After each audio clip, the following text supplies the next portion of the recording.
안녕하세요. 책 읽어주는 파란지구입니다. 지금 리액트 네빌 고다드 시리즈를 계속 연재하고 있는데요. 오늘은 세 번째 욕망 챕터 3과 챕터 4가 되겠습니다. 잘 들어주세요. 만일 현재의 의식 상태를 넘어서고자 하는 갈증이 없다면 더 거대한 것들을 품지 못할 것입니다. 지금 현재의 상태를 사랑한다면 그곳에서 일어서려 할 수도 없고 하지도 않을 것입니다.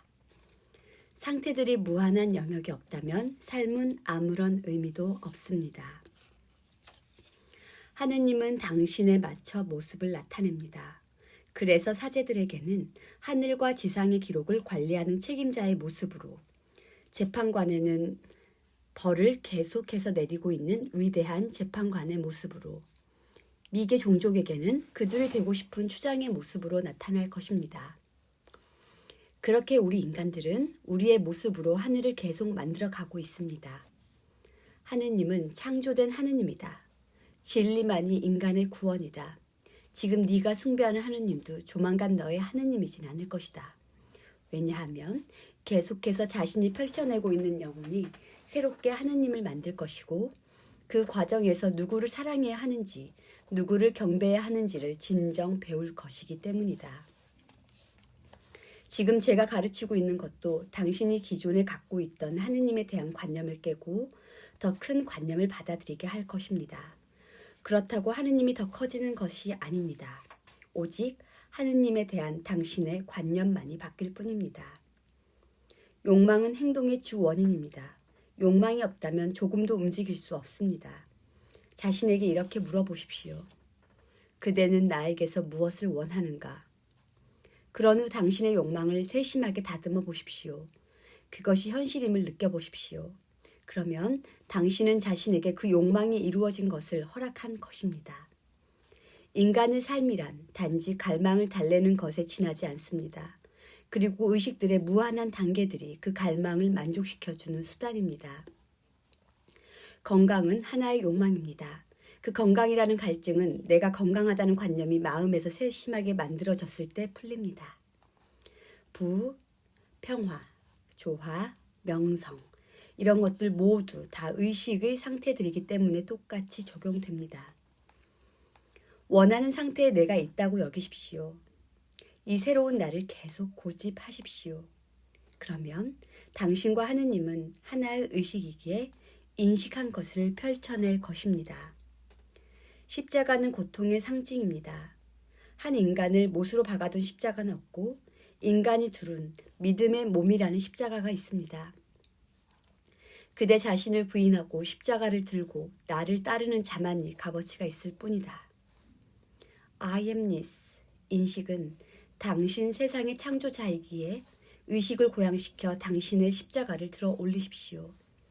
한 개인으로서의 당신은 시간 속에서 활동하며 살고 있습니다. 하지만 당신의 참 존재는 영원이라는 시간 속에 있습니다.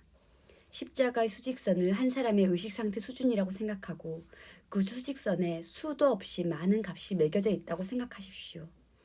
그거는 수도 없이 많은 의식의 상태를 말해줍니다.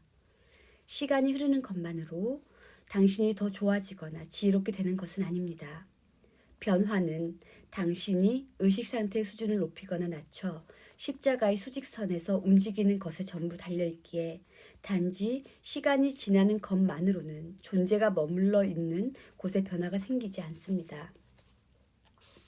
이 변화는 우리 목전에 있다고 하는데 여기서 목전은 가까움보다 더 가깝고 지금이라는 순간보다 더 이른 무한한 목전이라고 합니다. 당신이 되고 싶어하는 모습은 이미 목전에 있습니다. 당신이 되고자 하는 모습은 가까움보다 더 가깝습니다. 당신이 되기를 꿈꾸는 이상은 지금이라는 순간보다 더 빠른 시간 속에 있기에 삶에 대한 반응을 바꾸는 것만으로 이루어질 수 있습니다. 요한계시록에서는 나는 모든 이들에게 그가 한 일에 맞춰 줄 것이다 라고 말합니다. 당신이 해야만 하는 유일한 일이란 당신 자신에 대한 일뿐입니다. 삶에 대해 당신이 어떻게 반응하는지를 살핌으로써 이 작업을 시작하십시오. 기억하십시오. 당신의 미래는 펼쳐지고 있는 것이 아니라 이미 존재합니다. 당신이 인생에서 마주칠 수 있는 모든 사건뿐만 아니라 시간 트랙 모두 완성되어 있습니다. 당신 존재의 수준을 올리거나 내릴 때마다 삶에서 변화가 일어날 것입니다. 당신은 현재 어떤 특정한 하나의 높이에 놓여 있는 중입니다. 현재 상태를 묻고 있는 삶의 끈들을 끊고 일어나서 침상을 걷고 걸어 가십시오. 생각들을 바꾸는 것을 통해 이 끈들을 끊어버리십시오. 왜냐하면 당신의 내면에서 일어설 때만 그것과 상응하는 외부의 변화가 일어나게 될 것이기 때문입니다. 만일 당신의 시선이 너무나 순수해져 부정적인 것이 하나도 보이지 않는다면 과연 어떻게 보일지 생각해 본 적이 있습니까? 당신이 오직 애정으로만 채워져 있다면, 사랑으로만 채워져 있다면, 너그러움 뿐이라면 그 느낌들을 목표로 해서 당신이 현재 느끼고 있는 것과 얼마나 차이가 있는지 살피십시오. 당신이 이 법칙을 사용해야 하는 곳은 바로 2, 3, 1 가운데입니다. 자신을 불쾌한 상태와 동일시한다면 그 상태 안으로 가라앉아 있는 자신을 발견하게 될 것입니다. 하지만 삶에 대한 자동적이고 기계적인 반응을 끌어내고 당신의 현 상태를 제물로 바침으로써 당신의 십자가를 들어 올릴 수 있습니다. 제가 여기서 가르치는 것은 평화를 가져오려는 것이 아니라 칼을 가져다 주려는 것입니다. 제가 가져다 줄 것은 하느님의 말씀인 진리의 칼이기 때문에 이 메시지는 한 사람을 그의 형제, 아버지, 어머니, 가족들과 갈라놓을 것입니다. 이 말씀은 영혼과 혼을 찌를 수 있기에 세상의 어떤 양날 검보다 날카롭습니다. 지금 당신에게 지상의 모든 관계를 끊으라는 말이 아니라 당신의 행동과 삶에 대한 반응을 만들어내는 당신의 지배적인 감정에 돌아서고 당신의 행동을 관장하고 있는 마음의 관념에 돌아서라는 말입니다. 당신이 느끼고 있는 감정은 당신의 심리적인 어머니이기에 지금 이 순간 고귀한 감정을 갖지 못했다면 그것들에 등을 돌리십시오.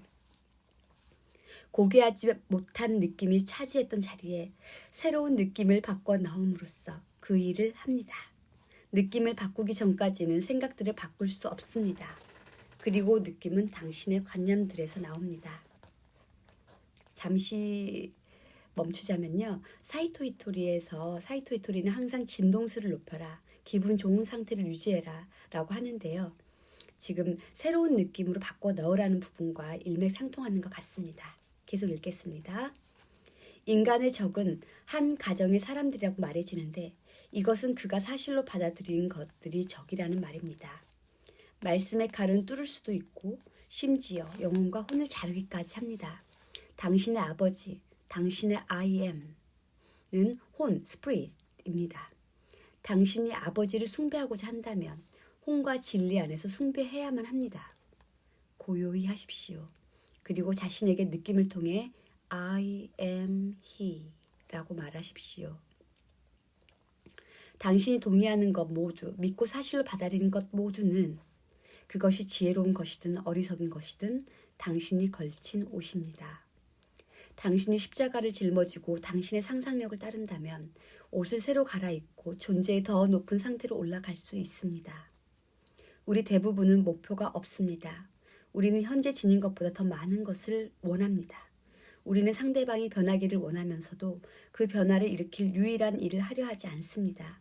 바로 우리 자신을 변화시키는 일입니다. 요한계시록에서 요한은 우리에게 나는 자신이 한 일에 따라 모두에게 보상할 것이다 라고 말합니다. 그 보상은 타인이 한 일이 아닌 당신이 자신에 대한 한 일에 대해서만 주어집니다.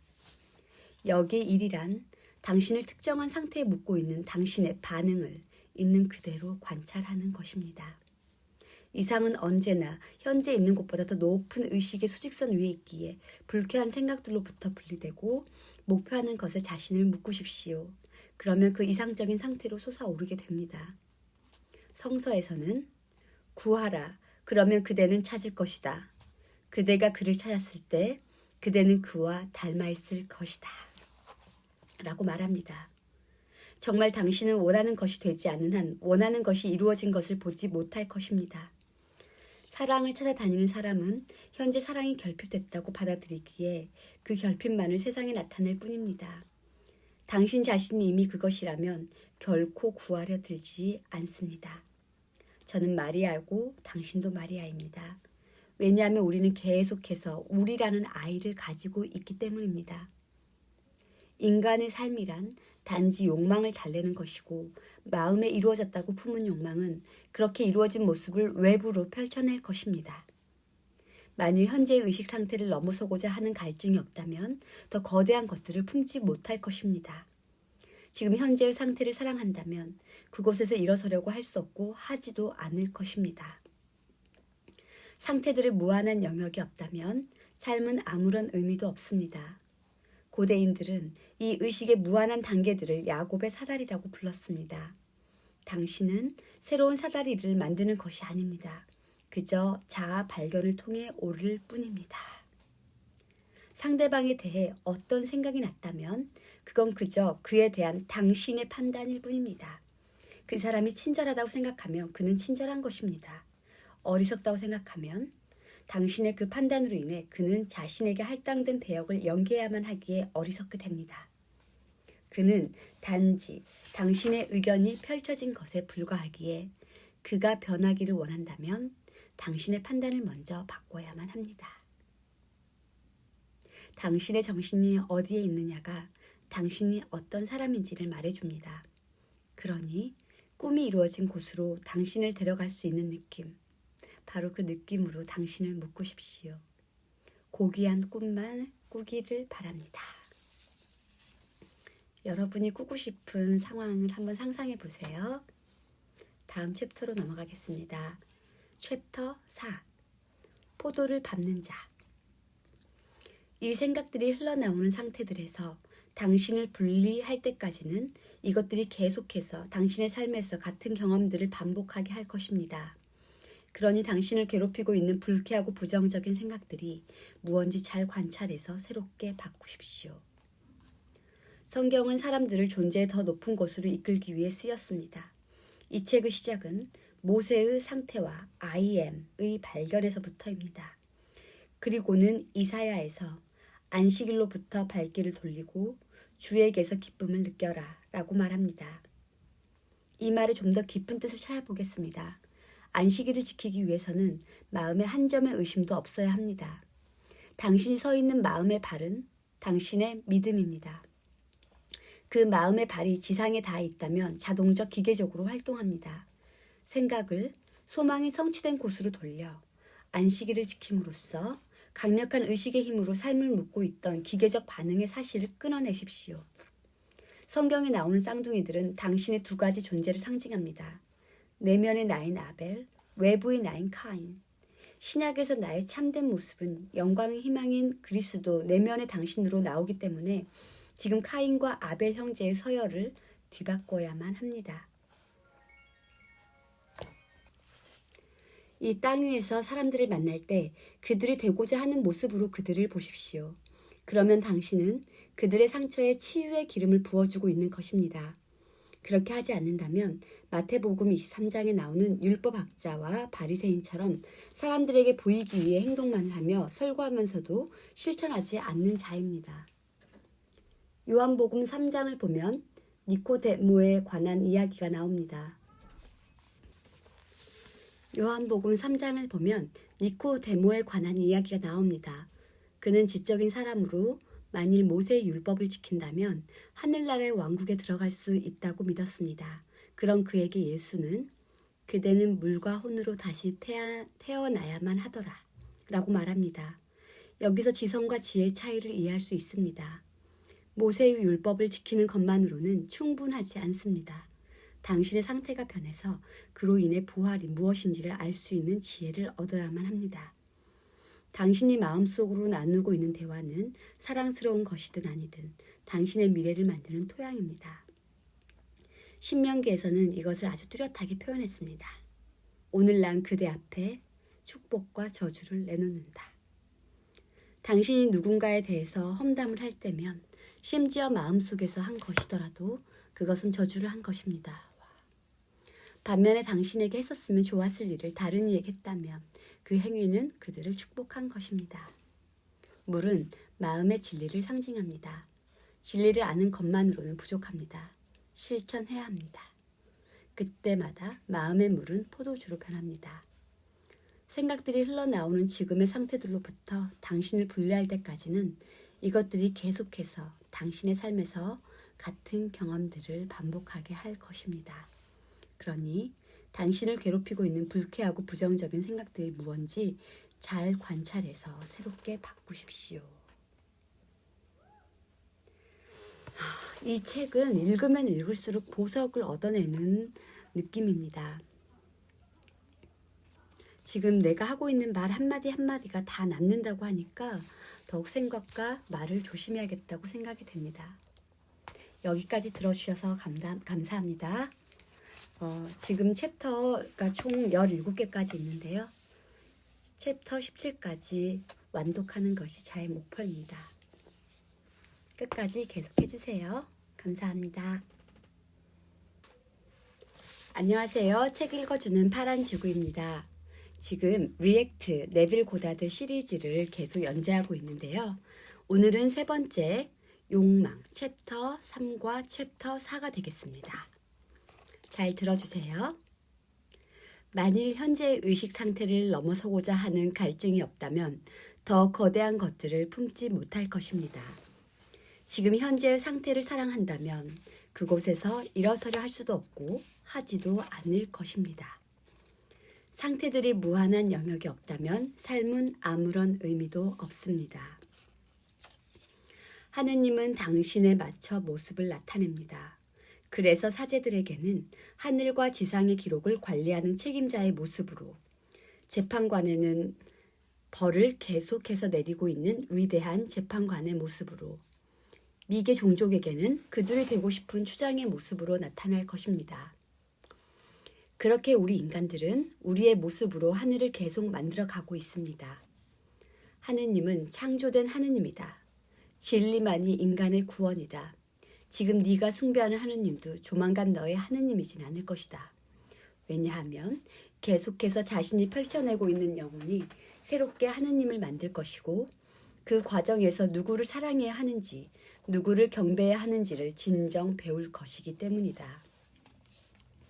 지금 제가 가르치고 있는 것도 당신이 기존에 갖고 있던 하느님에 대한 관념을 깨고 더 큰 관념을 받아들이게 할 것입니다. 그렇다고 하느님이 더 커지는 것이 아닙니다. 오직 하느님에 대한 당신의 관념만이 바뀔 뿐입니다. 욕망은 행동의 주 원인입니다. 욕망이 없다면 조금도 움직일 수 없습니다. 자신에게 이렇게 물어보십시오. 그대는 나에게서 무엇을 원하는가? 그런 후 당신의 욕망을 세심하게 다듬어 보십시오. 그것이 현실임을 느껴보십시오. 그러면 당신은 자신에게 그 욕망이 이루어진 것을 허락한 것입니다. 인간의 삶이란 단지 갈망을 달래는 것에 지나지 않습니다. 그리고 의식들의 무한한 단계들이 그 갈망을 만족시켜주는 수단입니다. 건강은 하나의 욕망입니다. 그 건강이라는 갈증은 내가 건강하다는 관념이 마음에서 세심하게 만들어졌을 때 풀립니다. 부, 평화, 조화, 명성 이런 것들 모두 다 의식의 상태들이기 때문에 똑같이 적용됩니다. 원하는 상태에 내가 있다고 여기십시오. 이 새로운 나를 계속 고집하십시오. 그러면 당신과 하느님은 하나의 의식이기에 인식한 것을 펼쳐낼 것입니다. 십자가는 고통의 상징입니다. 한 인간을 못으로 박아둔 십자가는 없고 인간이 두른 믿음의 몸이라는 십자가가 있습니다. 그대 자신을 부인하고 십자가를 들고 나를 따르는 자만이 값어치가 있을 뿐이다. I amness, 인식은 당신 세상의 창조자이기에 의식을 고양시켜 당신의 십자가를 들어 올리십시오. 한 개인으로서의 당신은 시간 속에서 활동하며 살고 있습니다. 하지만 당신의 참 존재는 영원이라는 시간 속에 있습니다. 십자가의 수직선을 한 사람의 의식 상태 수준이라고 생각하고 그 수직선에 수도 없이 많은 값이 매겨져 있다고 생각하십시오. 그거는 수도 없이 많은 의식의 상태를 말해줍니다. 시간이 흐르는 것만으로 당신이 더 좋아지거나 지혜롭게 되는 것은 아닙니다. 변화는 당신이 의식 상태의 수준을 높이거나 낮춰 십자가의